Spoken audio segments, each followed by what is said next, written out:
Boa tarde a todos. Muito obrigado pela presença do público e dos palestrantes e a Câmara de Comércio Brasil-Canadá. Esse é mais um evento da Comissão de Assuntos Jurídicos da Câmara. Eu sou Alberto Murray, coordenador da Comissão de Assuntos Jurídicos da CCBC. A Câmara de Comércio Brasil-Canadá existe desde 1973 e é uma organização independente, sem fins lucrativos e mantida pelo setor privado.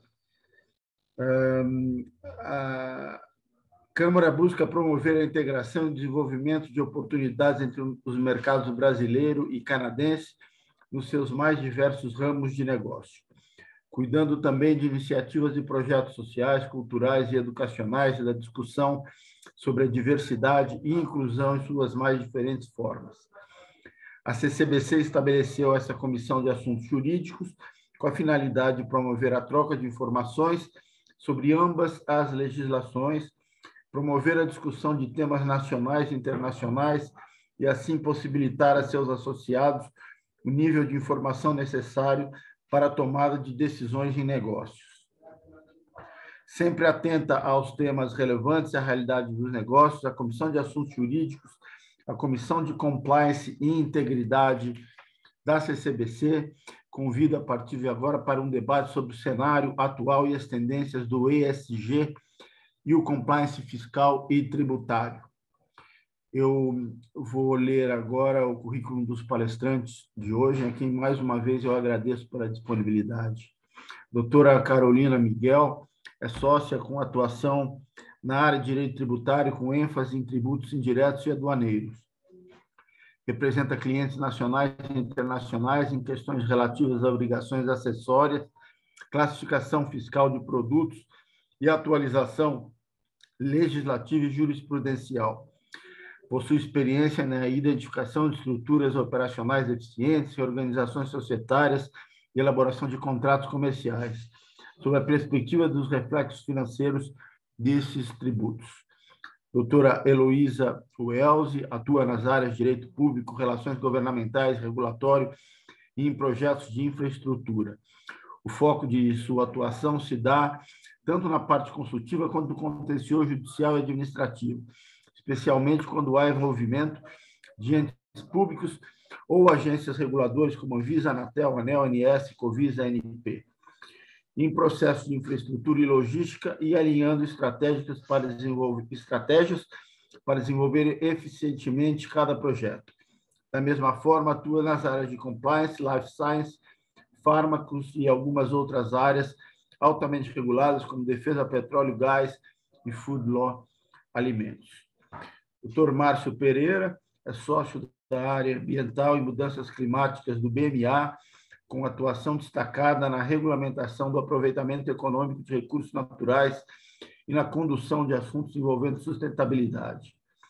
Possui experiência em diversos segmentos econômicos de advocacia empresarial, contenciosa e consultiva. Foi docente de Direito Ambiental e de Tutela Processual do Ambiente, atualmente mestrando em Políticas Públicas e Sustentabilidade pela Unirio. É especialista em Gestão Ambiental pela Universidade de São Paulo e formado em Direito pela PUC de São Paulo.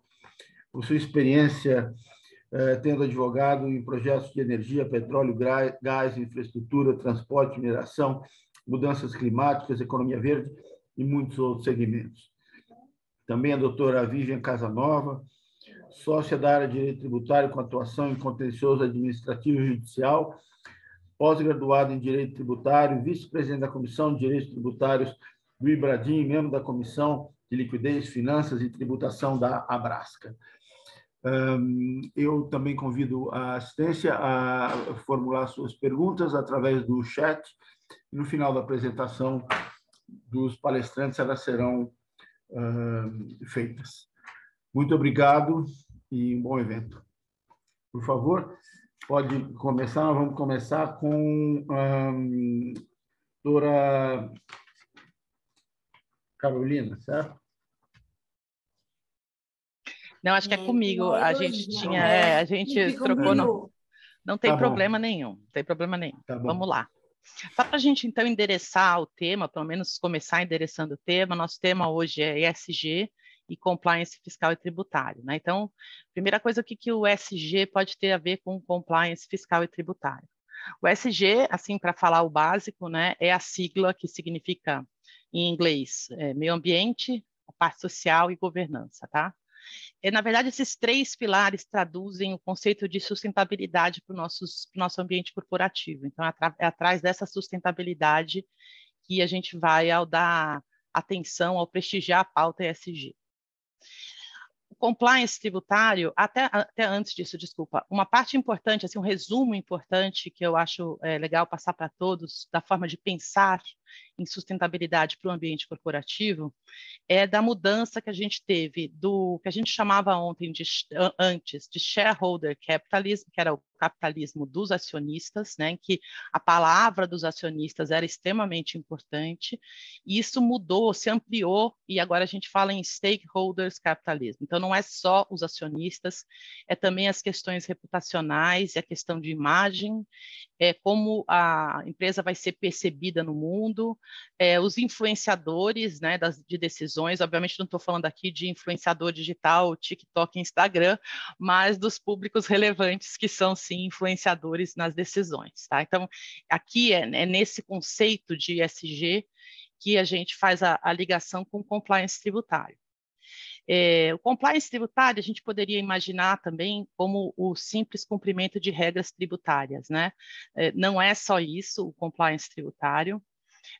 O direito tributário brasileiro, ele nasce de um preceito ético, porque a grande maioria dos tributos, ele é ou calculado, ou inferido, ou pago mediante a declaração do contribuinte do que é devido a título de imposto. Então, a gente vê desde o início que a gente já conta com um princípio ético, ou seja, de que o contribuinte está falando a verdade, ele está declarando o que seria devido, qual seria a base de cálculo. Isso informa todo o nosso sistema constitucional tributário, e então isso se reflete por todo o sistema. Por outro lado, a gente tem como, então, os princípios constitucionais que defendem, por assim dizer, o contribuinte, a anterioridade, né? Ou seja, um tributo não pode ser instituído antes de um tempo adequado para o contribuinte se preparar. Novamente, e de não mudar as regras do jogo durante o jogo. Também é isso que informa esse princípio. Então, a gente vê novamente a influência de questões éticas, legalidade, transparência, segurança jurídica, princípio da confiança legítima, todos esses princípios constitucionais que compõem o nosso sistema tributário estão eminentemente ligados a questões éticas. Tá? Então, a gente percebe uma forte influência das questões éticas durante os processos, os procedimentos tributários da instituição, a requisição do tributo. Tá? Então, uma outra pauta importante, então, quando a gente fala de ESG, a gente está falando de olhar para fora, a reputação, né? E também a gente está falando do recolhimento dos impostos pela própria empresa, que é ela quem declara. O ESG olha, como nós temos visto mundo afora, para as questões de reputação, mas para a questão de sustentabilidade, primordialmente. Então, a gente vê aí a questão de prestígio ao meio ambiente, as questões sociais, a questão da boa governança. Como é que a gente viu o ESG se implementar na Europa? A gente viu que, por mais que se tentasse a conscientização das empresas em relação a práticas sustentáveis com relação ao meio ambiente, no final, o recurso que foi utilizado para direcionar os comportamentos foi sempre a implementação de tributos. Então, a gente sabe que o pagamento de tributo, a obrigação tributária, ela é um forte direcionador de comportamentos. E é nesse sentido que a gente vê o tributário extremamente ligado à pauta de ESG, ou seja, para um futuro aí não tão distante, a gente pode imaginar a criação de tributos diretamente ligados à pauta de meio ambiente, com certeza, assim como tributos ligados à pauta de previdência social, por causa da parte social do ESG, e a questão da governança. Então, a questão de você prestar informações verídicas, prestar informações que depois se comprovem verdadeiras, que você tenha como comprovar que são verdadeiras. Ao mesmo tempo Então, isso é o que a gente pode esperar em relação a tributos futuros. Ao mesmo tempo que, desde já, a gente tem prestigiado, eu diria que o direito tributário é bastante pioneiro nisso, práticas que estão só começando a serem instituídas em outras áreas do direito, como, por exemplo, a denúncia espontânea, que nada mais é do que você ir e você se denunciar, que a gente viu isso nascendo de 2014 para cá, quando a gente fala de direito administrativo, de direito anticorrupção, das discussões anticorrupção, a gente vê isso nascendo recentemente. Isso é uma pauta muito antiga, é um dever, uma coisa muito antiga do direito tributário.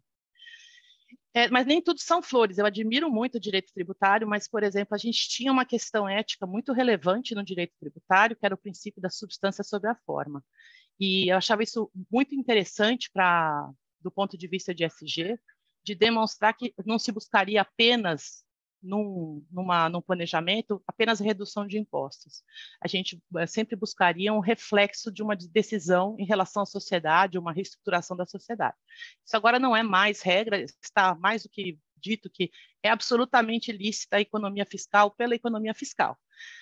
Recentemente, a gente tem um exemplo muito bom, principalmente para quem gosta de doce, que nem eu, que é a questão do sonho de valsa da mudança da embalagem, que foi mais do que divulgado, que a mudança da embalagem foi apenas para a redução do IPI. Então, a gente vê que e isso não é um problema nenhum, né? Obviamente, outras preocupações de qualidade, de manutenção do produto, qualidade do produto, etc. Mas a gente vê que hoje a economia fiscal em si, ela não é questionada como ela já foi no passado. Então, mais uma vez, o tributário nisso também está inovando, né? O direito tributário está inovando.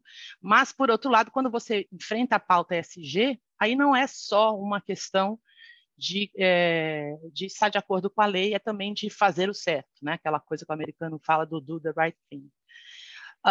Eu queria trazer para vocês, assim, e aí também no contexto ainda de compliance, acho que a gente pode lembrar de temas como tone of the top, ou seja, faça o que eu faço, né? Então, da alta administração da empresa dá o exemplo. E aí um exemplo disso que eu achei, na verdade, antigo, mas achei bastante interessante, foi nas discussões de salário e educação, que era uma contribuição previdenciária, uma das contribuições previdenciárias, que seria um percentual, lá em 1996, 98, 2000, um percentual que seria destinado à educação. E todo mundo saiu, naquelas loucuras, todas as empresas entram com a tese, enfim, e aí as empresas do grupo do Dr. Antônio Hermínio de Moraes também contrataram advogados para fazer isso, para entrarem, para questionarem a legalidade da exigência do salário educação. E aí, diz a história, né? História, eu estou contando, não é caso de cliente, nem nada, é só porque é uma história que é conhecida no meio tributário. O doutor Antônio Hermínio, então, chamou todos os diretores de todas as empresas dele, que eram diretores de departamento jurídico e que teriam firmado contratos com escritórios especializados em direito tributário para questionar, então, essa obrigação previdenciária. E aí ele mostrou um livro que ele tinha escrito, que chamava Educação pelo Amor de Deus, e disse para todos os diretores jurídicos deles que eles tinham que cancelar os contratos que eles tinham firmado, pagar as eventuais multas que fossem previstas no contrato, mas que nem ele, nem as empresas dele poderiam de forma alguma questionar valores que fossem destinados à educação do país. Então você vê que lá atrás ele deu um senhor exemplo de compliance no sentido de cumprir a lei, de não questionar, mas mais do que isso, de um exemplo de ESG, né? De preocupação social e de governança dele, ele e as empresas dele não tomarem uma atitude publicamente contrária àquilo que também publicamente ele pregava, tanto que ele publicou um livro a respeito.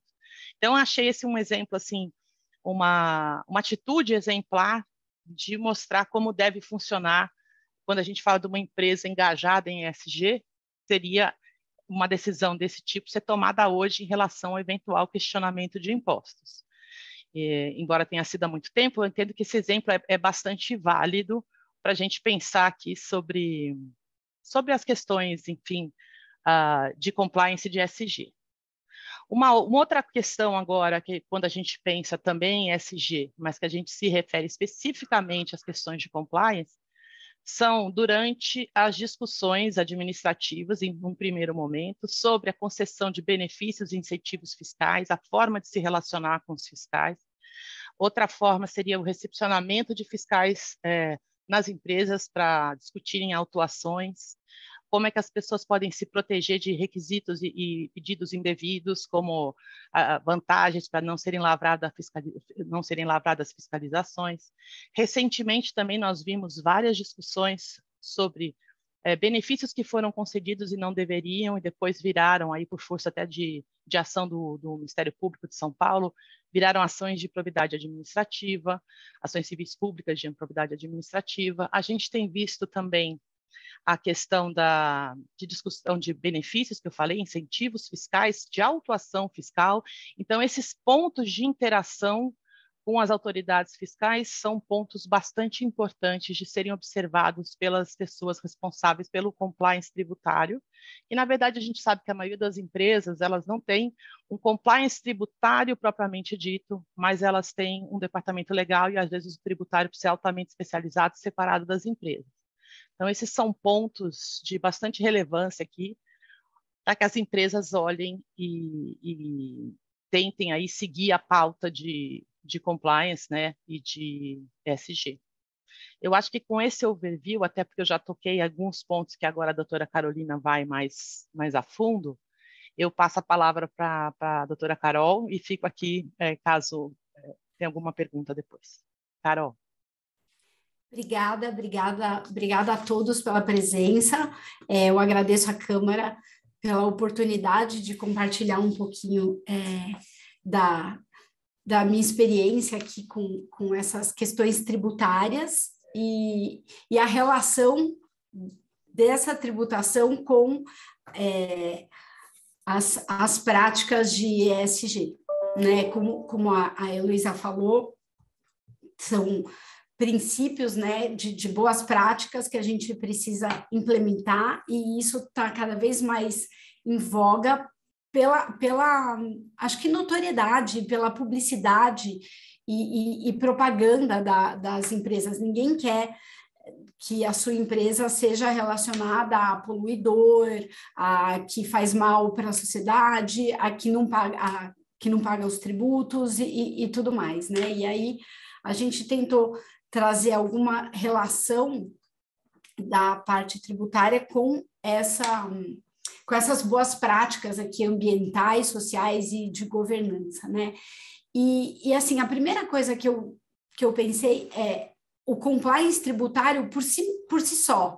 Então, as empresas têm que cumprir as obrigações principal e acessórias, porque é uma obrigação como várias. Então, só por isso ela já tem essa política de governança de cumprir as obrigações. E tem a parte de que as empresas podem praticar comportamentos que, de alguma forma tributária, elas são estimuladas ou desestimuladas, como um pouco a Heloísa comentou antes, né? Então, um pouco dessa extrafiscalidade dos tributos, que também eu tentei trazer alguns exemplos para a gente mostrar como as empresas podem contribuir com essas boas práticas socioambientais e de governança, através de incentivos ou desestímulos da legislação tributária, né? Então, um pouco dessa extrafiscalidade, quer dizer, a cobrança do tributo não é só para abastecer o cofre público e ela pagar a saúde e educação, não, é também para estimular ou desestimular comportamentos, né? E aí eu peguei alguns exemplos aqui na parte ambiental. Então, só uma informação, foi feita uma pesquisa pela Price de Tax ESG no Brasil, e foram entrevistados vários empresários, e 2/3 deles entendem que a instituição de tributos ambientais beneficia a preservação do meio ambiente. Então, nós não temos na Constituição um tributo ambiental, assim, como, por exemplo, pagar, circular mercadoria, tem que pagar ICMS, industrializar, tem que pagar IPI. Nós não temos um tributo na Constituição dizendo, olha, se você plantar árvore, você está desobrigado de algum tributo. Então, precisa vir através de benefícios, os incentivos, né? Aí eu trouxe, por exemplo, do ITR. Então, o que a gente tem que é a base de cálculo do ITR? Que é a área tributável. Só que a lei, quando ela instituiu o imposto, ela traz como área tributável do imóvel toda a área menos a de preservação permanente, de reserva legal, de interesse ecológico, comprovadamente imprestável para exploração agrícola, cobertas por florestas nativas, primárias, secundárias. Então, ele diminui o legislador a base de cálculo, estimulando que aquela pessoa jurídica que tem a propriedade territorial rural, para que ela preserve aquela área e ela pague menos imposto. Então, essa é um exemplo. Um outro exemplo que é bem recente aqui, que é de uma lei que foi editada o ano passado, a Lei 14.260, e ela tem 2 vetos que foram derrubados esse ano, recentemente, para o fomento à indústria de reciclagem no Brasil e práticas sustentáveis com atrativo de benefício fiscal. E aí, o que essa lei faz? Ela passa a admitir a dedução de valores dispendidos com o apoio de projetos ambientais aprovados pelo Ministério do Meio Ambiente. E então tem esse outro incentivo para a reciclagem. Aí tem algumas taxas, e aí tem algumas taxas que foram, esse ano, julgadas constitucionais pelo STF, que são as taxas de mineração, né? Eu até coloquei aqui que são 3 estados que instituíram, Minas, Pará e Amapá, que instituíram essa taxa de controle, monitoramento, fiscalização das atividades de pesquisa, lavra, exploração e aproveitamento de recursos minerários. E aí a taxa foi criada, na verdade, essa taxa, muitos advogados questionaram, muias empresas identificaram várias inconstitucionalidades, só que elas não foram acolhidas, esses argumentos. Então, são 3 ações diretas de inconstitucionalidade que foram julgadas esse ano, declarando constitucionais essas taxas. E aí, o que o poder público ele estimula aqui com as taxas? Um pouco, porque a taxa ela só pode ser cobrada em 2, isso está na Constituição e no Código Tributário Nacional, pelo exercício de poder de polícia ou pelo uso de algum serviço público específico e divisível. Só que essas taxas, quem está cobrando não tem o poder de polícia.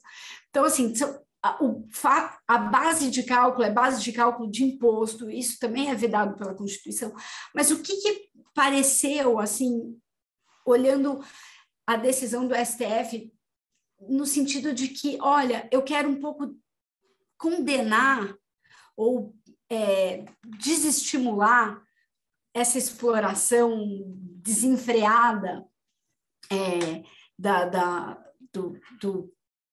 dos minérios, a extração de minérios, de uma forma que ela seja um pouco mais cautelosa. Então, assim, a decisão acaba sendo mais política do que jurídica e técnica, essas decisões do STF. Né? O STF sendo o STF, que, assim, faço um pouco de referência com o que a Heloísa comentou no começo, né, os princípios éticos que deveriam reger o direito tributário, e aí legalidade, transparência, segurança jurídica, infelizmente o STF ele está deixando um pouco a desejar com relação a essa questão de segurança jurídica e de mudança de interpretação. Então, assim, essas taxas estão relacionadas ao ambiental aqui também. Então, são alguns exemplos da intervenção do direito tributário na parte do meio ambiente, dessa política de ESG.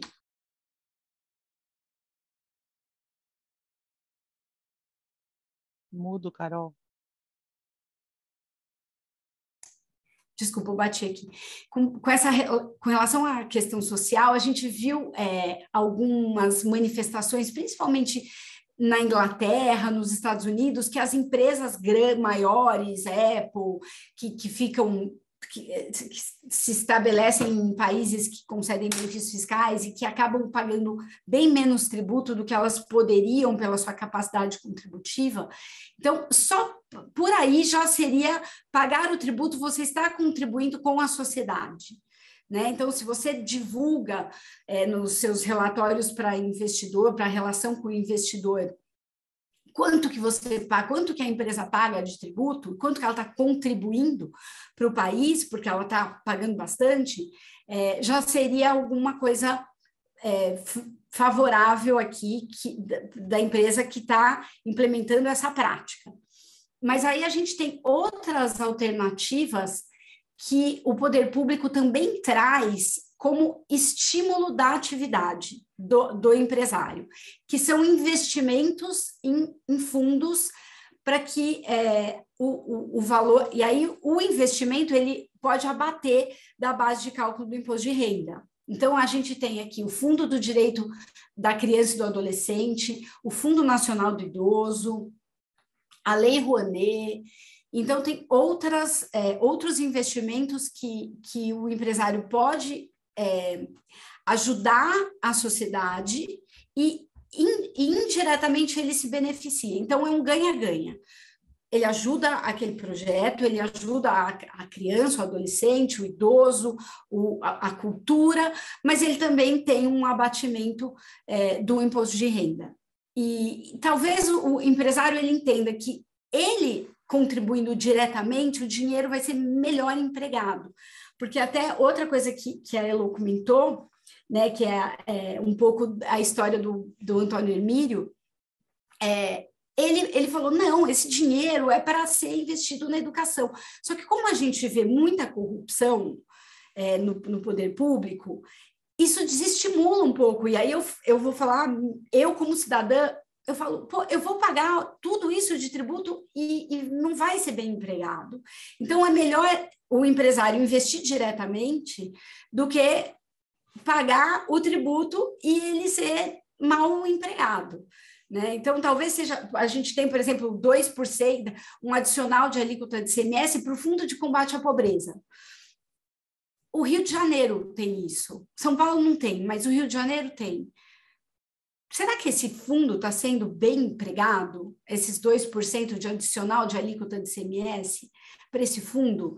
Né? Então, assim, o empresário ele fala, não, eu estou pagando, eu estou ajudando o Fundo de Combate à Pobreza, mas aquele dinheiro não chega, infelizmente. Então, isso acaba desestimulando um pouco. Então, a gente olha como num outro país, na Dinamarca, que as pessoas pagam um tributo, só que aquele dinheiro chega para a sociedade, aqui no Brasil, infelizmente, não tem isso. E então, isso é uma questão que, às vezes, acaba incomodando um pouco.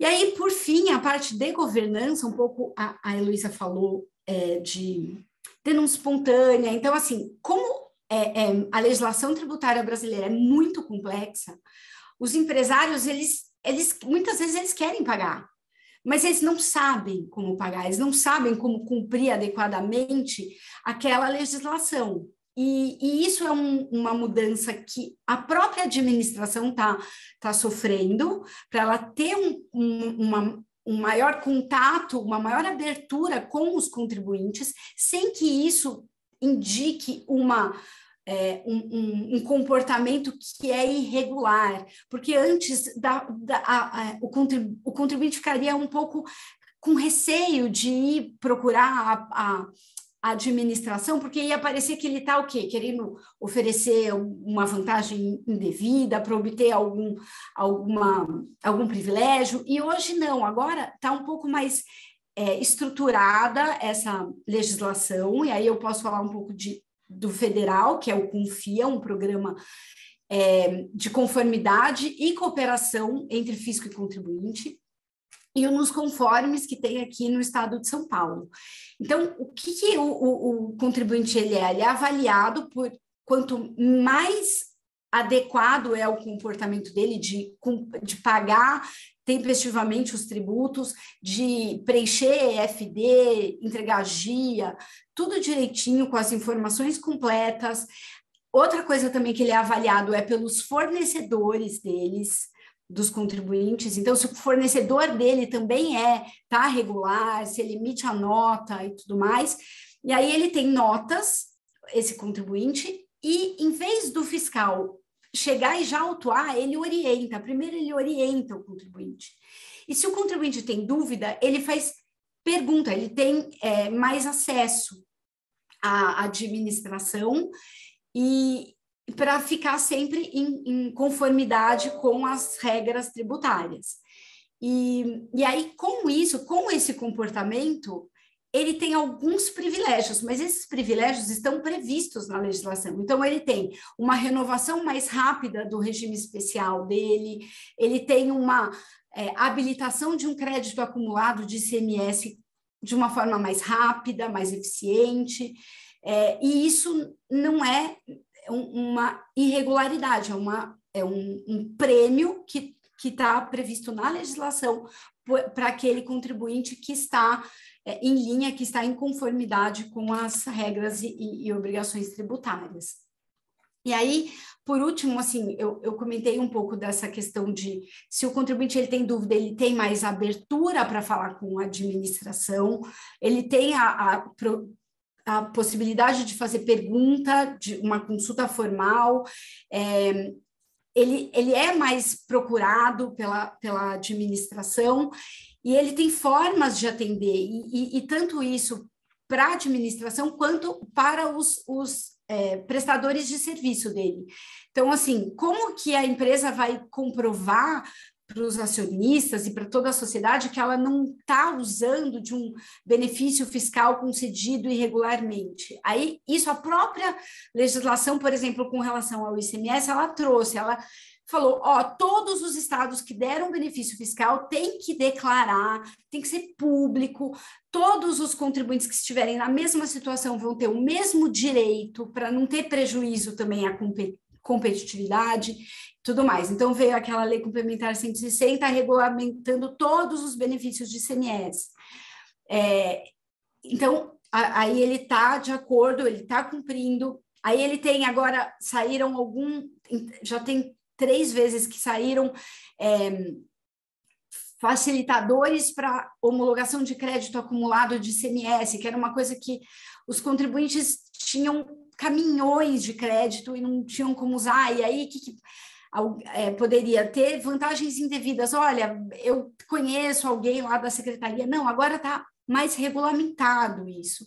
Então, essa transparência, tanto da parte do contribuinte quanto da administração, ela permite uma maior conformidade e adequação às boas práticas de governança corporativa. Então, eu acho que eu falei um pouquinho das 3 vertentes, né? E assim, para o contribuinte também não ficar sozinho, é sempre bom ele fazer um benchmarking e nunca estar, né, fazendo.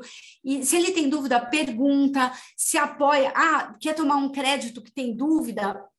Pede um parecer para uma auditoria, para um advogado de renome. Olha, eu posso fazer? O que você acha? Porque, assim, aquela empresa ela vai estar sempre respaldada, resguardada de que ela procurou agir da melhor forma e de forma transparente, usando os instrumentos que, cada vez mais, a legislação tributária está oferecendo para os contribuintes.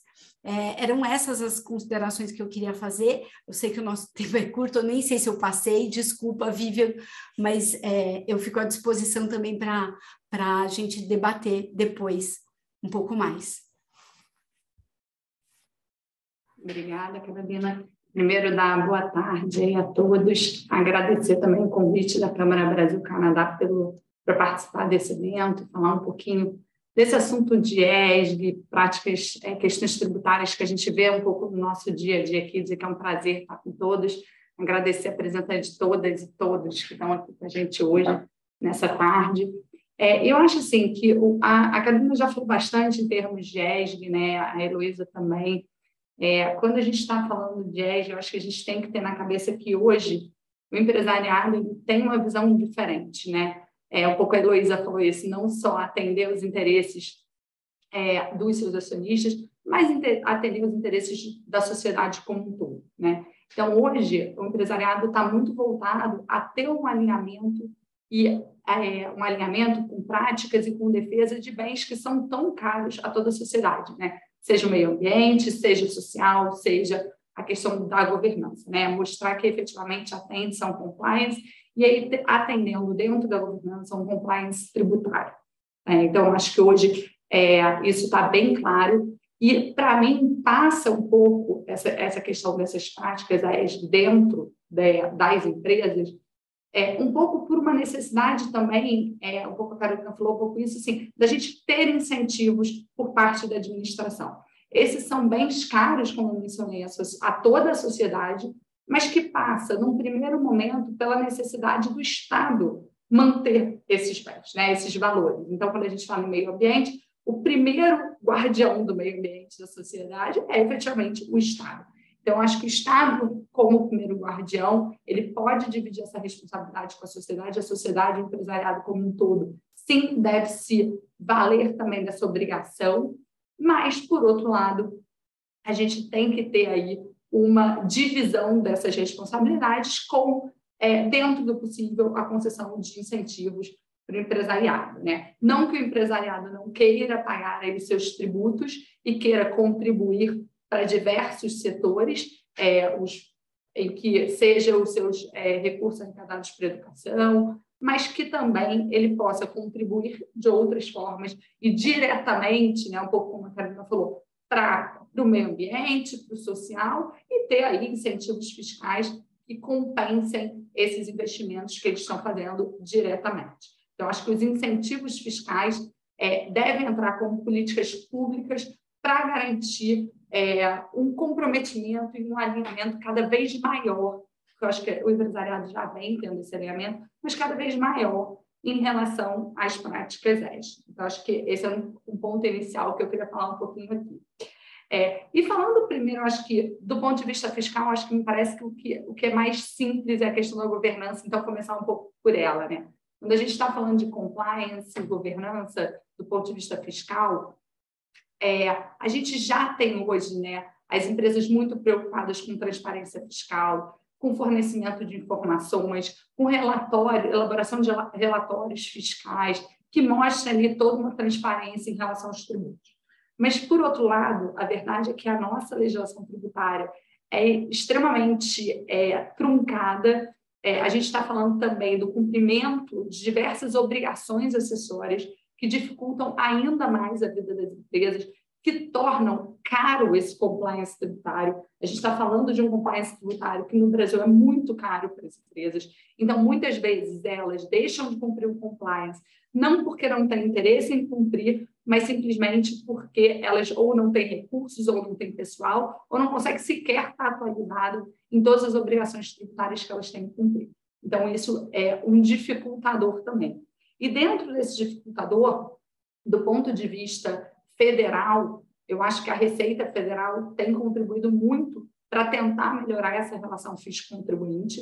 Com esse programa, eu acho que a Carol mencionou um pouco também do programa Confia, que tem exatamente o objetivo dessa conciliação de interesses e não ser mais visto o fisco de um lado e o contribuinte do outro. E a verdade é que o interesse do fisco era sempre chegar no contribuinte, fiscalizar e, a partir dali, ter uma autuação fiscal, cobrar, impor a multa mais severa possível, se puder uma multa qualificada de 150% e cobrar o tributo. E hoje, eu acho que com esse programa, pelo menos a expectativa que eu tenho de futuro, porque esse programa ainda está muito no início, ainda é muito embrionário, é um projeto que vem sendo construído junto com a Brasca, com a Febraban e com o GETAP, né, como impulsionadores aí do lado dos contribuintes. E o que a gente tem visto é o objetivo real de ter uma melhora dessa relação e ter uma melhora desse ambiente, garantir uma segurança jurídica para o contribuinte. E, com isso, a gente vai ter uma melhora do cenário de litigiosidade no nosso país. Então, isso vai refletir tudo aonde? No nosso na nossa governança. Porque vai ser, com certeza, serão, né, empresas que vão refletir dentro da sua governança uma menor litigiosidade, uma maior regularidade no pagamento dos seus tributos, uma melhor regularidade, evitando aí o descumprimento de diversas obrigações acessórias. Então, eu acho que, em termos de G, a gente caminha muito bem do ponto de vista, né, do ponto de vista fiscal. Eu acho que a gente tem aí uma evolução, um caminho que está sendo trilhado, e eu acho que a gente vai chegar em algum lugar. Do ponto de vista ambiental e social, me parece que a gente ainda caminha assim, muito devagarinho nessas questões, né? Eu acho que a gente tem questões muito pontuais de incentivos para que as empresas efetivamente tenham práticas que objetivem uma preservação do meio ambiente, uma melhora da sociedade como um todo. A Carolina mencionou aí algumas coisas bem pontuais. Eu acho que a gente pode falar também de alguns incentivos para energias renováveis do ponto de vista de meio ambiente, mas eu acho que ainda realmente são alguns pontos muito, muito devagar, assim, a gente está caminhando muito devagar. E aí, esse caminhar devagar, o que mais me preocupa não é nem só a gente dar alguns passos para frente, é algum momento que a gente acaba dando passo para trás.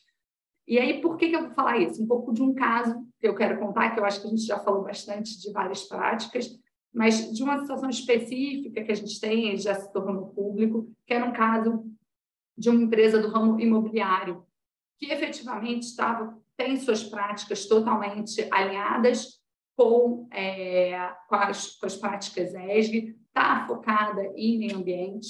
Para quem não sabe, o setor imobiliário é um setor bastante poluidor aí do nosso meio ambiente, né? É um setor que produz bastante resíduos, que tem um consumo bastante significativo de água. Então, assim, quando a gente pensa tudo que o setor pode contribuir em termos de preservação do meio ambiente, uma das práticas que o setor tem analisado em muito é o retrofit, que, na verdade, é você realizar um empreendimento imobiliário a partir de algum imóvel já pronto e que você vai fazer uma obra de reforma.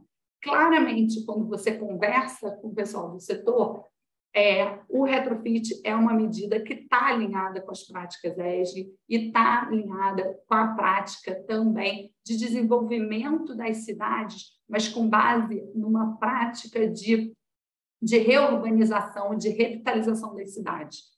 Né? Então, seria, do ponto de vista das empresas imobiliárias do setor, é muito melhor eu evitar demolir um imóvel para construir um imóvel novo e eu efetivamente fazer a reforma daquele imóvel. É muito melhor a reforma, né, do ponto de vista das práticas ESG. E quando a gente está falando de um empreendimento imobiliário, né, por que eu estou dizendo aqui da questão do retrocesso do ponto de vista da Receita Federal? Então, assim, não tem dúvidas de que uma obra com retrofit, não uma obra de uma construção nova, ela é, do ponto de vista ambiental, de sustentabilidade, muito melhor do que, efetivamente, uma obra nova. Eu vou ter redução de resíduo, eu vou ter menor consumo de água, menor consumo de energia. Então, diversos aspectos que são muito mais vantajosos numa obra de reforma e de retrofit. E a gente teve recentemente um posicionamento da Receita Federal no sentido de que existe um regime tributário especial, né, o que a gente chama de RET, que é aplicado para incorporações imobiliárias. E o entendimento da Receita Federal é que esse regime especial tributário ele somente se aplicaria a incorporações imobiliárias que partissem, aqui eu vou usar uma terminologia minha específica, partissem do zero, ou seja, que a empresa pegue o terreno e construa um empreendimento em cima daquele terreno vazio. Se a empresa pegar na verdade, um prédio já pronto e fizer uma reforma, então ela não faria jus à aplicação desse regime especial tributário. E por que isso é interessante? Se a gente olhar do ponto de vista da empresa do setor imobiliário, que junto com a realização do empreendimento, junto com a intenção de alinhamento das suas práticas né, a preservação do meio ambiente, a sustentabilidade, ela também quer ter uma economia fiscal, ou ela quer efetivamente, porque isso também está dentro da sua governança, pagar menos tributos, de uma forma geral, licitamente, regularmente, por óbvio. A verdade é que essa empresa ela não vai ter nenhum incentivo para fazer uma obra que seja um retrofit, se a gente entender que essa obra de reforma não estaria abrangida pelo regime especial tributário. Então, o que vai acontecer é que esse entendimento da Receita Federal vai levar com que as empresas elas passem, então, a demolir aquele prédio, a gente não vai ter revitalização e a gente vai ter, efetivamente, a construção de um prédio novo para aproveitamento do regime especial tributário. Então, o que eu queria destacar nesse ponto é, quando a gente olha as práticas da empresa que estão buscando efetivamente sustentabilidade, preservação do meio ambiente, é importante, por outro lado, que a gente tenha os órgãos da administração voltados a verificar incentivos que possam incentivar a adoção dessas políticas, né, e dessas práticas, e não medidas que vão levar a um desincentivo dessas práticas. Porque, nesse caso, foi exatamente o que aconteceu. Então, a gente teve um posicionamento da Receita Federal falando, olha, se a gente está no retrofit, que é, do ponto de vista ambiental, de sustentabilidade, a melhor medida, então você não tem um aproveitamento do regime especial tributário. Me parece que o entendimento não só contrário à legislação, e a ideia não é aqui ficar entrando na lei específica, mas contar o caso para demonstrar como o órgão da administração ele pode ir na contramão das práticas ESG, né? Então, acho que é isso que a gente tem que evitar.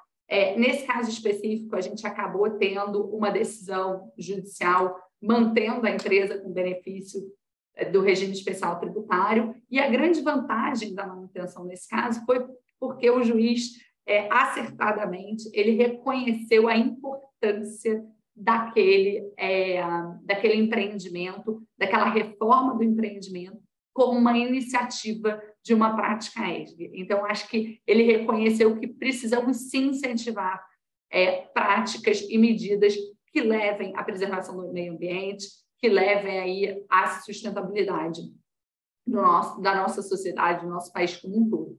Então, acho que isso foi bem interessante, porque ainda que a gente tenha um órgão da administração indo na contramão, a gente acabou tendo o Poder Judiciário contribuindo para confirmar um pouco o que a gente pensa e o caminho que a gente entende necessário para seguir e ter melhores práticas ESG por parte do empresariado. Então, eu contei um pouco esse caso, porque eu acho que foi um caso um pouco emblemático que a gente viu.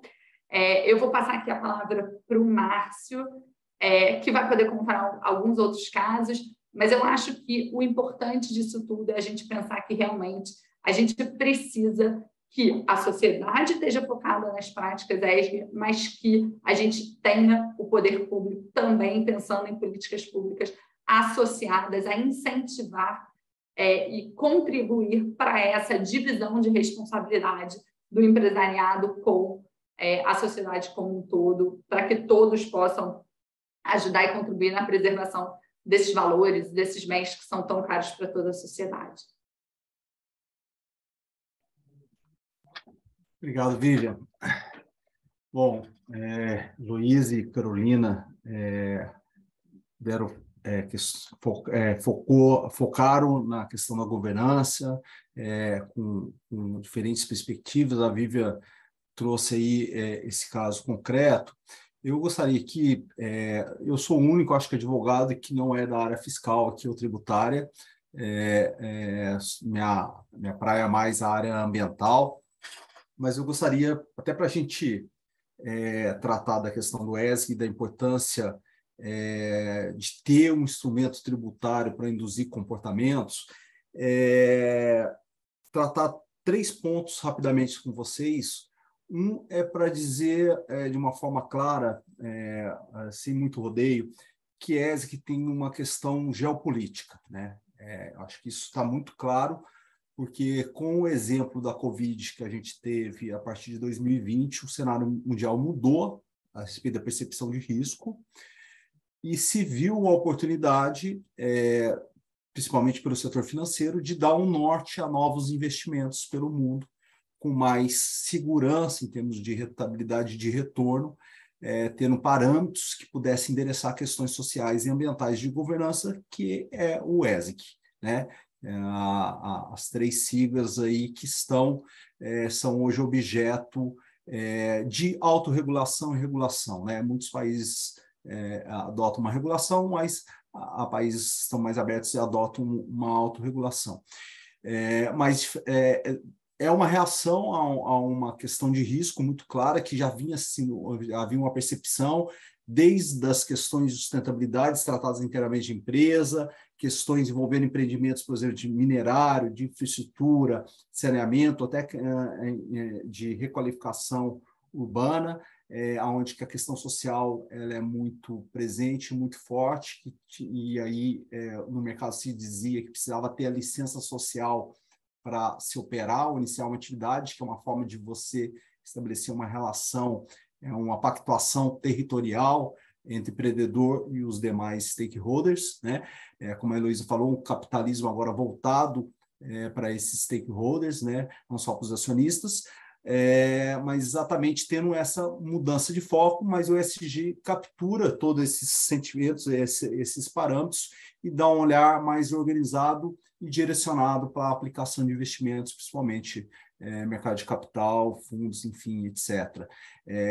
E isso acaba repercutindo, logicamente, em questões comportamentais na sociedade, e que eu acho que tem muito da pegada tributária, né? Só para trazer 2 exemplos para ficar claro aqui que eu estou falando.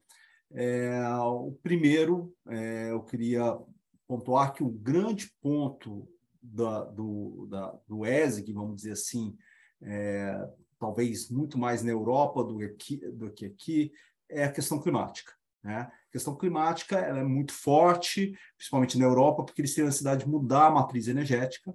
Não é à toa que essa política de ESG vem fortemente de lá, por conta dos investimentos, e vem com esse alerta muito forte para os riscos climáticos. Toda a regulação que está sendo refletida no Brasil sobre disclosure de informação, CVM e instituições financeiras, o grande risco endereçado ali, um dos maiores riscos, além do social, logicamente, é a questão climática. E a questão climática casada com a social, exatamente porque os litígios que se vê envolvendo questões climáticas têm esse casamento de direitos humanos e discussões climáticas, né, que são os grupos vulneráveis às mudanças climáticas, são os mais impactados. Então, exatamente por isso que a regulamentação está endereçando esse tipo de risco, né? E o que se fala, né, em termos de, vamos dizer assim, de instrumentos para se atuar nessas questões de mudanças climáticas. No Brasil, a gente tem uma política, tem lei, mas não tem claramente instrumentos fiscais direcionados a esse tipo de modulação, vamos dizer assim, de conduta, né? Tem mais uma discussão fora do Brasil. O Brasil ainda caminha para uma discussão de implementação do seu mercado de carbono. Não se sabe qual modelo vai ser adotado, mas lá fora eles já estão na 3ª etapa, principalmente na Europa, de estruturação do mercado de carbono. Canadá e Estados Unidos têm também algumas iniciativas de mercado de carbono, mas não se compara com o mercado de carbono europeu. Então, por isso que ele serve de um exemplo interessante. E hoje se fala de taxar o carbono, né? Ou produtos que têm uma alta intensidade de carbono. Por que isso? São as 2 formas de você precificar o carbono no mundo. Ou você estabelece um sistema de mercado com metas e cap and trade e licenças para você poder emitir e compensar suas emissões, ou você taxa aquela emissão e aí você acaba induzindo uma precificação pelo mercado no carbono. Então, essa é uma iniciativa que está em vias de ser regulamentada na comunidade europeia. Qualquer produto que a gente vai exportar para lá, e isso, naturalmente, pode se espraiar pelo mundo, né? Mas a gente vê inúmeras iniciativas, até de questões mais pontuais, né? E que aí são gargalos que eu vejo entre a regulamentação ambiental e a regulamentação tributária, que elas se conflitam exatamente num ponto que deveria convergir para uma política mais voltada para uma conduta mais aderente aos parâmetros de ESG, né? Eu tive na minha carreira um evento muito claro sobre isso. Isso faz alguns anos, nem se falava em ESG, mas tinha uma preocupação, lógico, de sustentabilidade, né? Aliás, só um parênteses, tem gente que fala que lida com ESG há 20 anos, né?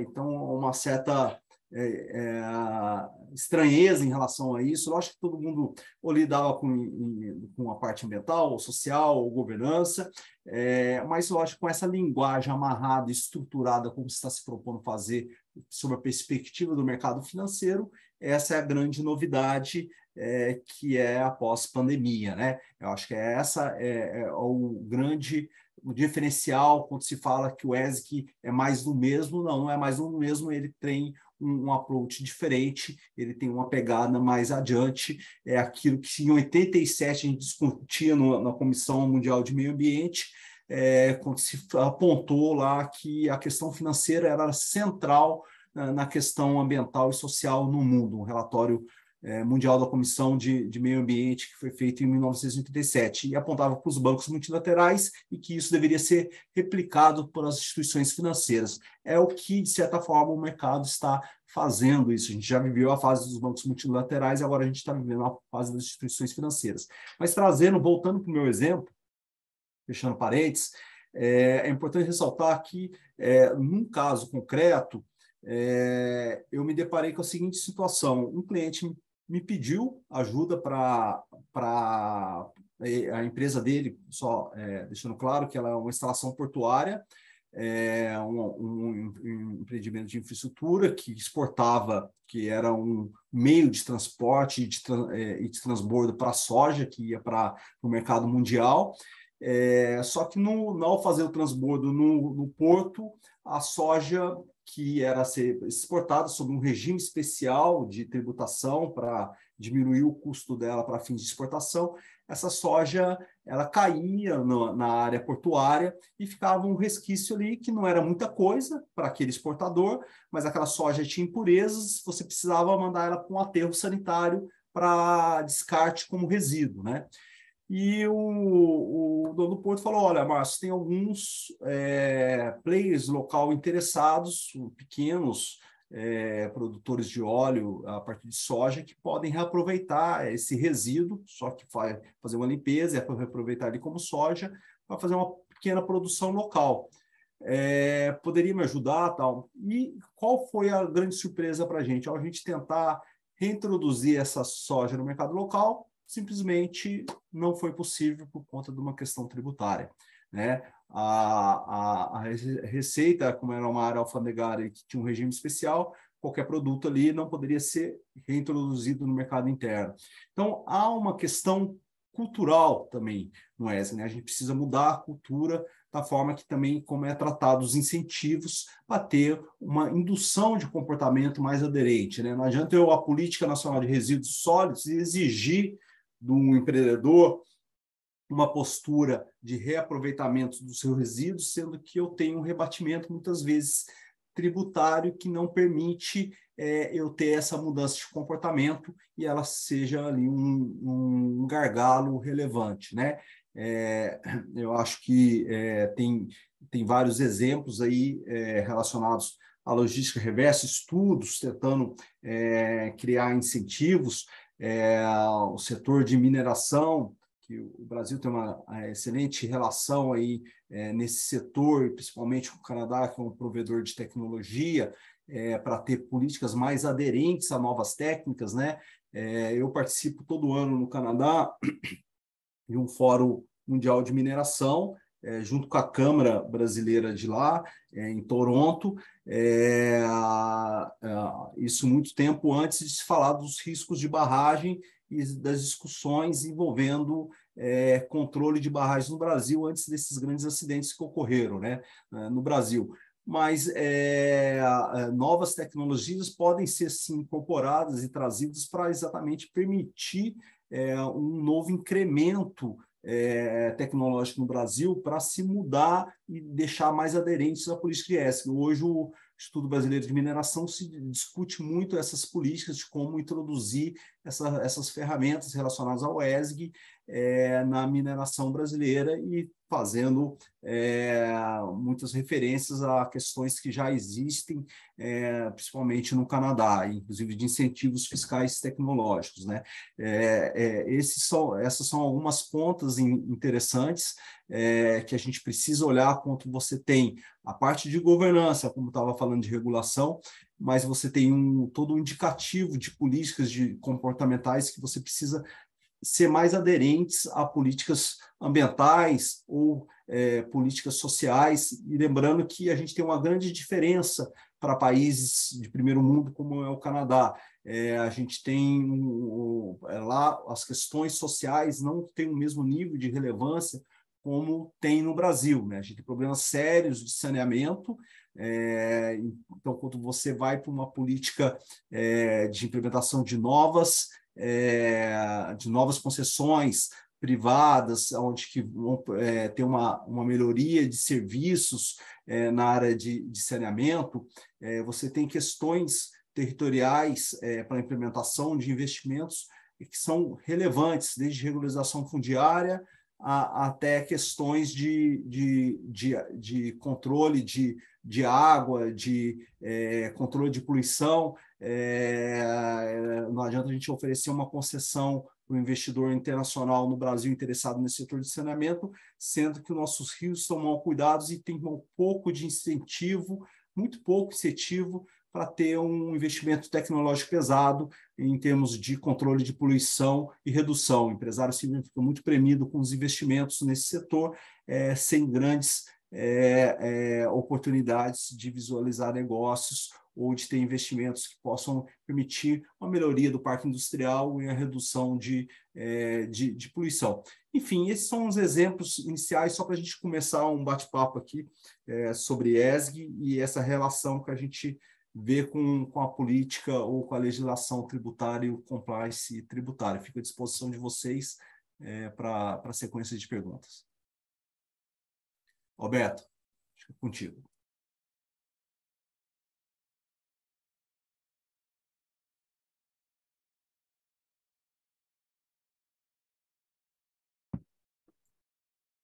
Oi, voltou aqui. Muito obrigado a vocês pelas explanações. Nós temos algumas perguntas para serem feitas. Nós temos 25 minutos. Vamos tentar fazer todas as perguntas. Fiquem à vontade para responder e debater, pedir à parte, como vocês acharem melhor. Não tem necessidade de haver uma ordem. Vamos fazer uma coisa ágil, informal. Então, vou começar com uma pergunta. Quais são os desafios regulatórios para consolidar uma agenda de ESG? Palavra com vocês. Obrigado. Se eu puder começar, eu diria que hoje a questão dos desafios regulatórios, eles são inúmeros. Se a gente olhar para o que está acontecendo fora, por exemplo, a gente tem uma obrigação hoje disseminada tanto para questões ambientais, como o Márcio e a Vivian estavam falando, como para outras áreas do direito, de prestar informações para o governo em relação às nossas práticas, em relação ao que a indústria vem fazendo, o que a empresa vem fazendo.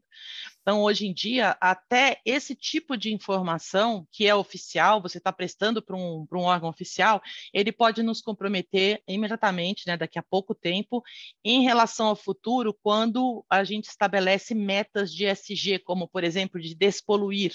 A gente não pode estabelecer as metas, a gente pode estabelecer internamente, mas elas vão poder ser aferíveis e conferidas pelo poder público. Então, a gente está o dia todo já produzindo evidências em relação a futuras pautas de ESG que a gente queira implementar. Isso é um dos desafios, a disseminação de informação. A outra é a gente juntar um país, uma cultura, né, em desenvolvimento, e a gente querer privilegiar essas pautas que são muito sensíveis, enfim, eleitas pela ONU, como meio ambiente e a parte social, a parte de governança, eu diria que ela não é um pilar em si, né? Ela é apenas um meio para que a gente possa prestigiar a questão do meio ambiente, a questão social. A gente tem que ter governança para respeitar, enfim, o que a gente busca para cada uma desses dois pilares. Acho que esses são os dois principais pilares da pauta de ESG. Outro desafio regulatório imenso que a gente tem, como a Carolina trouxe bem aí quando ela falou, das inúmeras obrigações acessórias que a gente tem em relação ao pagamento de tributos, é dar conta de todas essas obrigações acessórias, fazer todos esses pagamentos que a gente tem que fazer da maneira como tem que ser feita, cumprir todas as obrigações acessórias e ainda, do ponto de vista de ESG, ser ativo na questão de responsabilidade social corporativa e buscar endereçar as pautas de diversidade, de inclusão, de caráter social e de caráter ambiental. Eu acho que isso talvez seja o maior desafio hoje da parte regulatória, que é, além de atender tudo aquilo que a gente já está submetido legalmente do ponto de vista de regulação, para a gente ver efetiva a diferença na conduta, na interferência que a empresa faz no meio, as iniciativas têm que partir de dentro da empresa, então soma aí mais um ativo, mais pessoas, mais horas trabalhadas, e acho que esse também é um outro grande desafio. E um último desafio que eu queria só chamar a atenção de vocês também é a questão daquilo que já é legalmente estabelecido, né? Por exemplo, eu gosto desse exemplo que a gente até conversou antes, Rio Tinto, que eles tinham licença para desmatar, né, para derrubar, tinham lá a licença, tinha sido autorizado, mas se depararam com um site arqueológico. Então, aí ficou aquela coisa de que eles não tinham a licença para o site arqueológico para desmontar, embora estivessem para aquele exato perímetro. Se eles deveriam ou não ter parado a obra deles lá, e a conclusão que se chegou é que sim, eles deveriam. Então, esse desafio também um pouco de uma não só da extrafiscalidade, como a gente conversou, mas da questão ética, da gente enxergar as coisas éticas. Então, do ponto de vista legal, a gente tem isso, e tem também a escolha das brigas, da judicialização, por exemplo, em matéria tributária ou em matéria trabalhista. Eu gosto de dar um exemplo de um casal que estavam trabalhando numa empresa, um de manhã, o outro à noite, eles foram ter filho, em vez de nascer eles tiveram a sorte de ter trigêmeos, e aí eles pediram, então, para serem alternados para serem alternados os turnos dele. E a empresa negou, porque nem prestou atenção que um era casado com o outro, e negou, e aí depois perderam na Justiça Trabalhista, disse que não, que claro que eles podiam mudar de turno e determinou a reintegração, porque negaram, eles tiveram que pedir para sair, para dar conta dos gêmeos. Então, esse tipo de sensibilidade que a gente não tinha antes também dirigindo o departamento jurídico, que tem a ver com as normas, a gente tem que pensar hoje em dia, considerar antes de tomar as decisões. Márcio.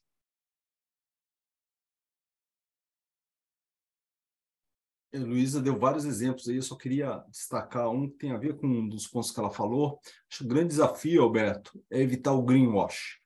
Tá? Porque quando você vai para a parte de ESG, como que você mede o ESG? É como a Heloísa falou, você tem que ter métricas e você tem que ter, quer dizer, você tem um propósito, a sua meta, e você tem que ter métricas para você medir, né? Isso na comunidade europeia, eles estão caminhando na regulamentação nesse sentido de como você fazer o disclosure dessas informações. A gente aqui ainda está um passo atrás, mas é uma falta de regulamentação.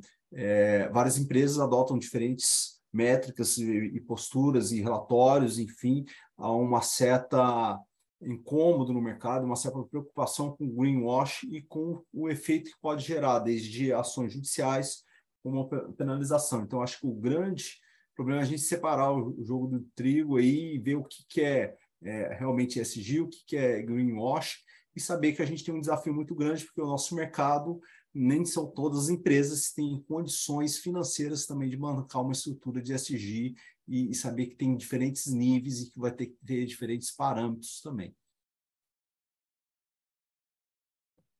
Obrigado. Estou vendo aqui que Leslie Murad está com a mão levantada. Não sei se você quer fazer alguma pergunta. Se for, por favor, manda aqui por escrito que eu leio para eles. Uma outra questão Como na prática vocês têm visto a Receita Federal do Brasil atuar com relação às práticas do ESG? Se quiser, Carol. Vivian, quer responder? Eu comentei um pouquinho, eu acho que eu já falei até um pouco, então eu acho que, como exemplo da prática de governança, a questão do programa Confia, eu acho que é uma evolução, e do ponto de vista de sustentabilidade, preservação do meio ambiente e do nosso ambiente social, eu acho que a gente ainda tem muito a evoluir, e eu não vejo hoje, na prática, a Receita Federal trazer mecanismos efetivos que contribuam e, como um pouco o Márcio mencionou, sejam indutores de comportamentos que levem a essas práticas de ESG. Isso eu acho que a gente ainda está alguns passos atrás, eu acho que a gente ainda precisa evoluir e ter políticas públicas direcionadas. Alberto, posso só fazer um comentário junto com a Vivian? Eu concordo, Vivian, eu acho que a gente tem muito para avançar, porque, assim, às vezes, quando chega um problema, principalmente do município de São Paulo, gente, a Elô comentou de denúncia espontânea, eu não consigo fazer uma denúncia espontânea no município de São Paulo, não consigo, sabe? Eu quero pagar, só que eu não sei. E aí tem outra coisa, a gente sabe, por exemplo, da lista de serviços, então, quem presta serviço tem que pagar ISS. Tá bom, eu tenho que me enquadrar naquela lista. E aí o município de São Paulo fez uma relação do CNAE da empresa com os códigos. Tá bom, só que eu tenho um cliente que presta um serviço que está num código, mas o CNAE dele não é aquele. Aí eu falei, olha, eu quero me cadastrar na prefeitura com este código. Por que é importante isso? Aí eu não sei se todo mundo aqui é contribuinte do ISS, mas as alíquotas mudam. O município competente para cobrar o imposto muda, depende. Então, isso é super relevante. O meu enquadramento, em qual serviço eu presto. Eu não consigo me enquadrar. A prefeitura falou, não muda o seu CNAE, porque tem que bater. Eu falei, não, mas... verdade real, o que eu presto é isso. Ah, mas o seu CNAE não é esse. Eu falo, tudo bem, mas o CNAE é para uma função. O código do município é para eu recolher o ISS. Eu não consigo. Então, o que eu tenho que fazer? Judicializar, fazer mandado de segurança, impetrar mandado de segurança, sabe? Então, assim, facilita. O município realmente está bem atrás. O Estado, você ainda consegue. E você vai lá, você é recebido, a Receita Federal, você tem o ECAC, você manda um WhatsApp, você consegue fazer, né? Então, o que a gente vai ter que fazer? Uma consulta, e vai demorar, e até então, eu pago qual? Qual imposto eu tenho que pagar? Então, assim, o contribuinte, ele quer ficar em conformidade, mas realmente o sistema não contribui. Eu acho que, assim, algumas formas, né? Então, assim, como na prática a gente tem visto a Receita, eu acho que, assim, a Receita Federal, ela faz essa questão de consulta, ela responde rápido, a consulta vincula todos os contribuintes que estão naquela situação, coisa que não acontece para o município e para o Estado. Então, se um contribuinte do ICMS faz uma pergunta, vem uma resposta à consulta dele, mas que é só para ele. Se o concorrente dele estiver na mesma situação, ele não pode usar. Ele não pode, aquela consulta não protege, mas para a Receita Federal, a solução de consulta, ela tem um efeito para todos os contribuintes. Então, assim, tem algumas ferramentas que a gente precisa evoluir muito, mas eu acho que a transparência e o acesso à administração já facilita muito o compliance tributário e, por consequência, o atendimento à boa prática de governança.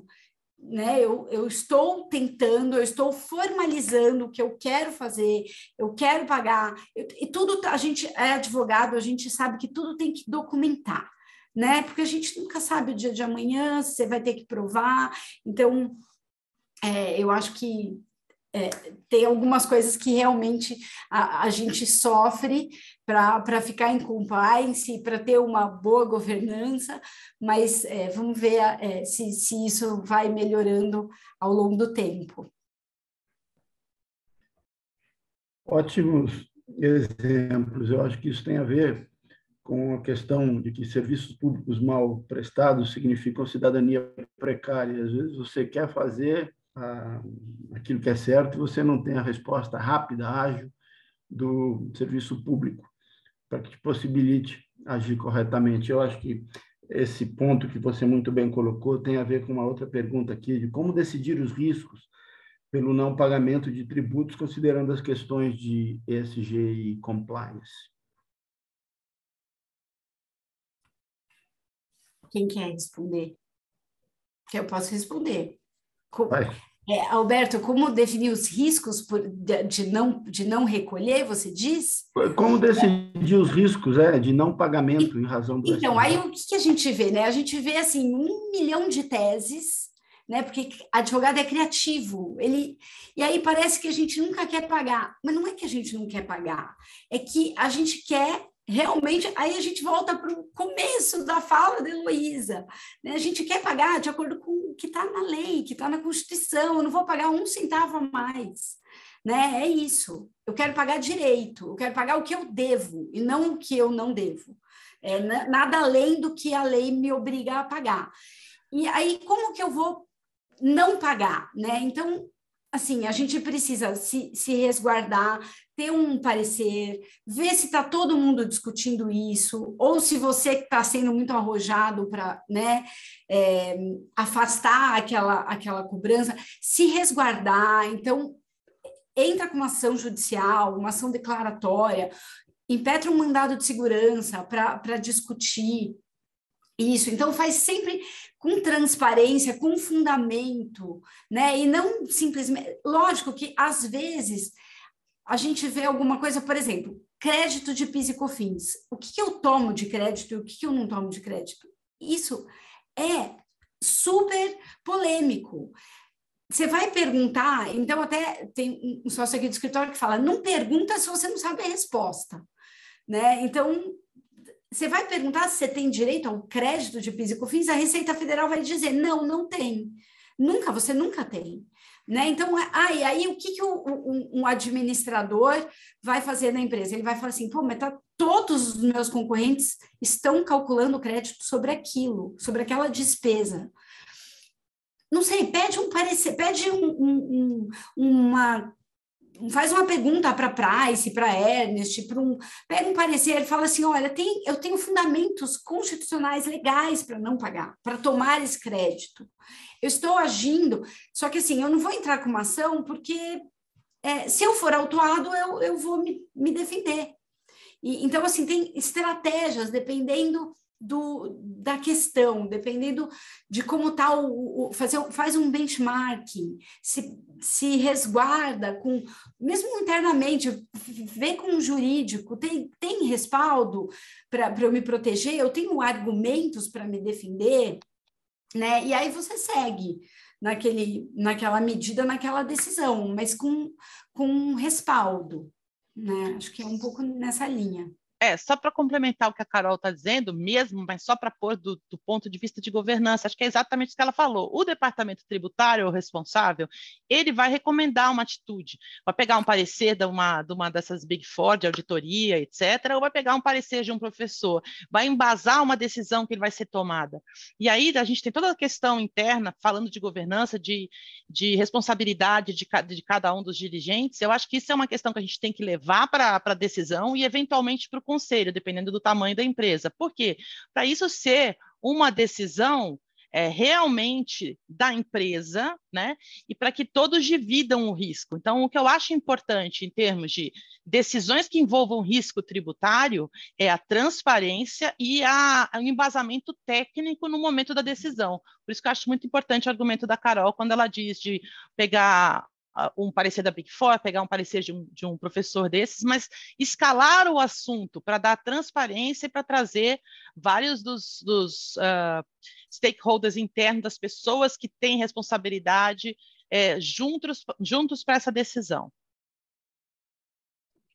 E aí, complementando, acho que a Heloísa deu um gancho aqui um pouco bom, porque eu queria falar, eu acho que assim, essa tomada de decisão e essa transparência tem, na minha opinião, levado cada vez mais a empresa a ter as boas brigas, as brigas que efetivamente devem ser tidas, né? Então, acho que o contribuinte tem muito aquele fardo de que ele quer brigar tudo, de que ele não quer pagar imposto, mas acho que isso não é mais uma realidade. Eu acho que o contribuinte está junto com a fazenda, querendo reduzir a litigiosidade. Hoje a gente fala muito disso.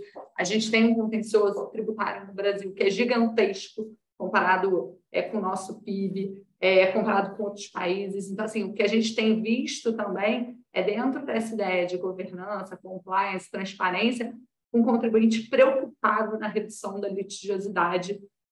E a gente tem criado mecanismos para contribuir com essa redução, e aí você só citar aqui, a gente já falou de vários aspectos nessa linha, mas a questão da transição tributária como um instrumento que seja interessante para o fisco em diversos âmbitos, e aí no federal, estadual, municipal, e para o contribuinte que vá contribuir nessa redução da litigiosidade e a manutenção das boas brigas, como eu costumo falar.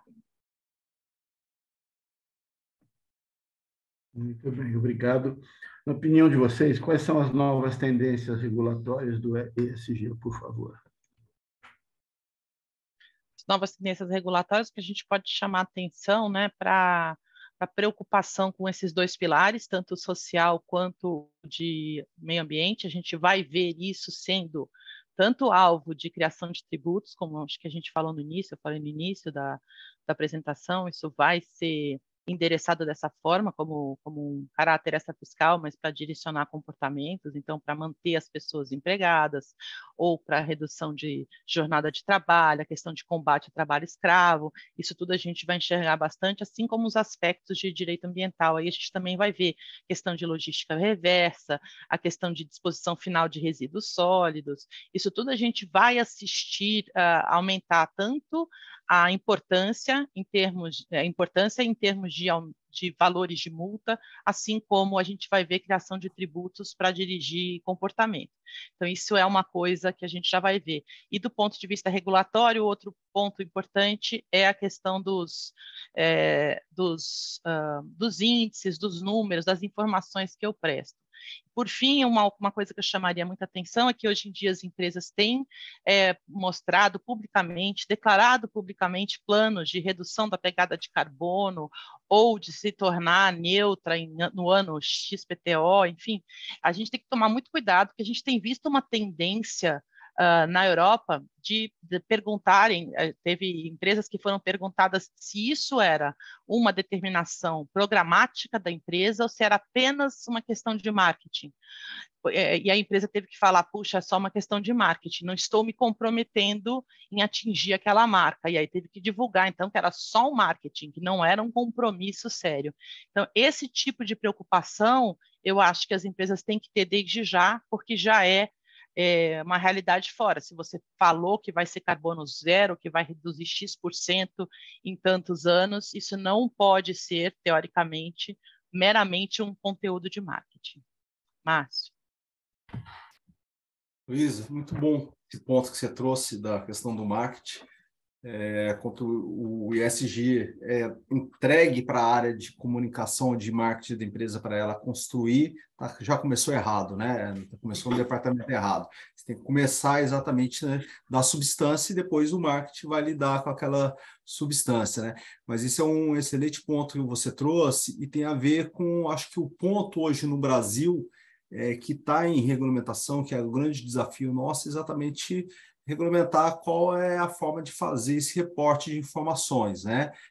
Principalmente para as empresas listadas, né? Esse é o ponto central. O outro ponto que eu vejo, que aí está sendo dos países europeus em direção ao Brasil,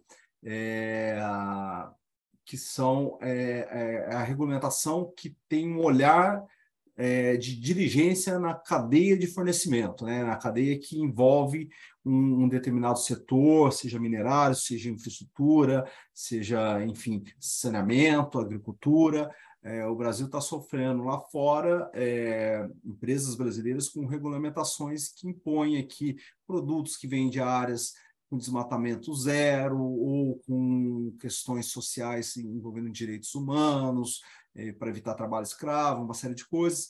É essa nova modalidade de regulação que está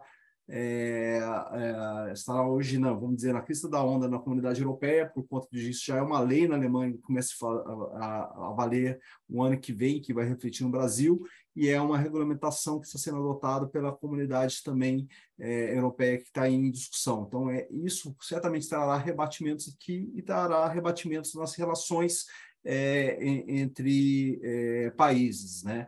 Inclusive o Brasil, que tem inúmeros investimentos, inclusive canadense. Se olhar a bolsa canadense só de empresas listadas de mineração são mais de 1.600, enquanto o Brasil tem 400 empresas listadas em bolsa. Então, para esse tipo de investimento, essa primeira questão que eu falei de olhar a forma de você reportar vai ser muito importante, e eu acho que, em sequência, é a responsabilidade na cadeia de fornecimento. Só queria pegar um gancho aí do que o Márcio falou da responsabilidade na cadeia de fornecimento, porque a cadeia, ela é muitas vezes utilizada, eu fazer o controle na cadeia das emissões de carbono, ela é muitas vezes utilizada para dizer que eu diminuí a minha emissão de carbono, quando, na verdade, eu escolhi players da minha cadeia que tem uma emissão menor e assim que eu reduzi. E aí a gente tem todos o washing que a gente possa imaginar, porque você tem o greenwashing, você tem o rainbow washing, que é relacionado às questões sociais. E aí um ponto que eu achava só interessante chamar atenção, até foi por isso que eu pedi a palavra de volta, é que, independente de regulação, isso já é uma realidade. Por quê? Pelo menos para quem exporta, tem relação com o exterior, para você vender grãos hoje, ou vender carne, você não conseguir comprovar que não houve trabalho escravo, que não foi nada feito em área de desmatamento, hoje já é uma exigência de mercado.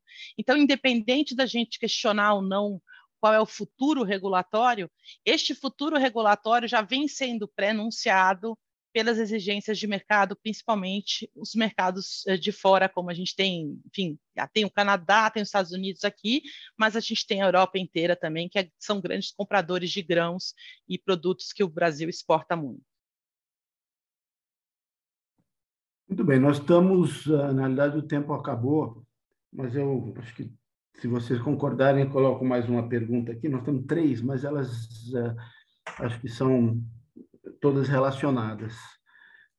Eu vou colocar, elas dizem respeito aos riscos que envolvem uma estratégia de ESG, como isso impacta, como verificar o ESG em matéria fiscal com relação à redução de carga tributária e até que ponto o questionamento judicial impacta negativamente uma empresa no ESG.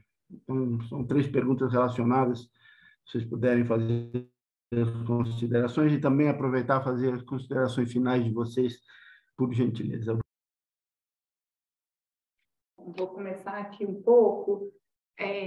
Eu acho que quando a gente está falando dos riscos e pegando o gancho aí da matéria fiscal, né, eu acho que as empresas, como o Márcio mencionou um pouco, não dá para começar pelo marketing e ver quais são as práticas ESG que vão ser adotadas pela empresa. Mas, ao mesmo tempo, quando você fala da adoção dessas práticas, a carga fiscal e os efeitos fiscais, os impactos devem ser analisados, né? Então, a gente pode citar como exemplo, sei lá, uma empresa que pode pensar em trocar toda a sua frota de caminhões por caminhões elétricos, mas qual é o custo disso? Então, quando eu falo que, efetivamente, a gente tem que olhar a prática associada ao custo da carga fiscal, porque a carga fiscal pode ser muito alta, e a gente tem que olhar também a questão da possibilidade de ter um incentivo que leve a adoção, a indução para a prática ESG. Então, acho que tudo está relacionado. Então, você querer adotar alguma prática que atenda a uma preservação do meio ambiente, que seja mais sustentável, mas que, do ponto de vista fiscal, também faça sentido, porque senão a tendência é que a empresa não adote essa prática.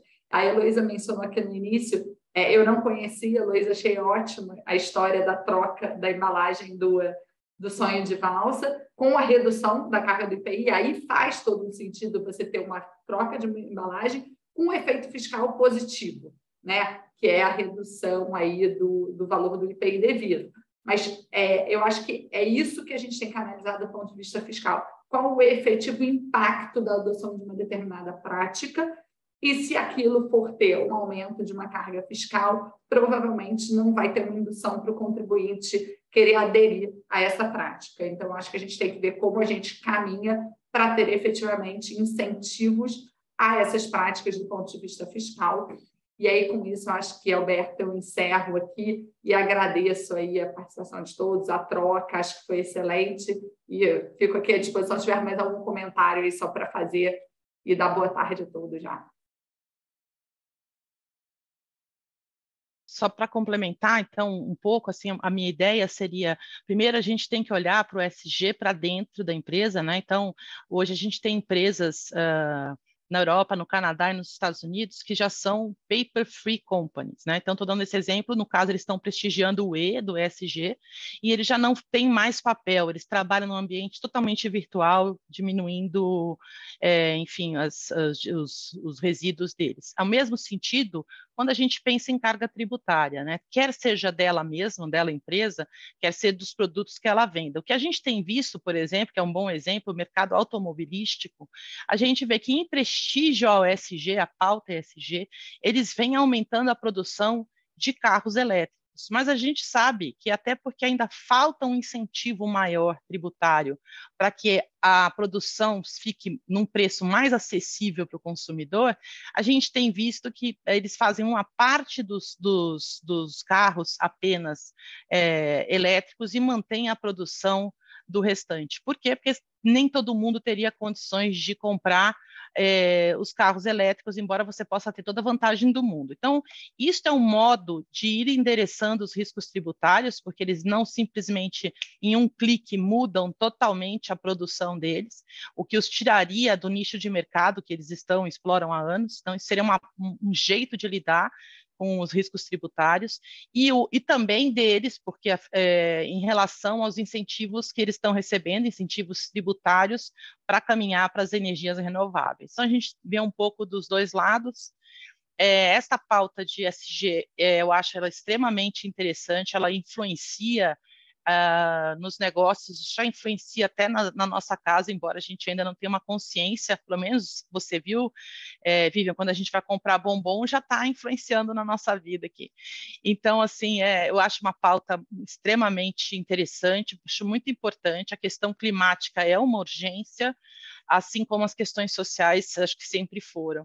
Então, assim, eu acho um assunto muito apaixonante, agradeço muito por vocês terem me convidado para falar, fico à disposição de todos e foi um prazer estar com vocês aqui hoje. Muito obrigado a vocês, Márcio, Vivian, Carolina, Luísa, foi excelente. Eu realmente agradeço. A Câmara vai circular o link deste webinar para vocês, fiquem à vontade para colocar nas mídias sociais dos escritórios, para divulgar como quiserem. E vamos voltar a esse tema futuramente, que ele realmente não se esgota, né? É algo em movimento constante, atualização também. Agradeço à Câmara pelo apoio à nossa Comissão de Assuntos Jurídicos e convido a todos para ficarem atentos aos próximos eventos da CCBC. Muito obrigado, um abraço. Obrigada. Tchau. Tchau, tchau. Tchau, boa tarde.